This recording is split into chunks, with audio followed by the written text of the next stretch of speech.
5 August যে বিজয় হয়েছে সেটি একক কোনো দলের পক্ষে সম্ভব ছিল না বলে মন্তব্য করেছেন বিএনপির ভারপ্রাপ্ত চেয়ারম্যান তারেক রহমান। তিনি বলেছেন, আওয়ামী অপশাসনের বিরুদ্ধে জুলাই আন্দোলন কোনো দল বা ব্যক্তির একক নয়, এটি সবার।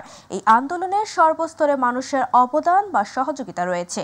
বুধবার সন্ধ্যায় লন্ডনে আয়োজিত এক সভায় প্রধান অতিথি হিসেবে উপস্থিত থেকে তিনি এসব কথা বলেন। সভায় তারেক রহমান বলেন, আজ দেশে একটি পরিবর্তন এসেছে।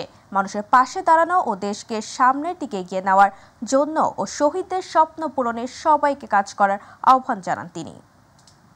একজন রাজনৈতিক কর্মী হিসেবে বিশ্বাস করি যে গত বছর 5ই আগস্ট যে বিজয় আমরা অর্জন করেছি, এই বিজয়টি কোনো একক কোনো সংগঠন বা কোনো দলের দ্বারা সম্ভব ছিল না। সমাজের সর্বস্তরের মানুষ, প্রত্যেকটি শ্রেণী পেশার মানুষ রাজপথে নেমে এসেছিলেন বলেই এই আন্দোলনটি সফল হয়েছে। বাংলাদেশ স্বৈরাচার মুক্ত হয়েছে।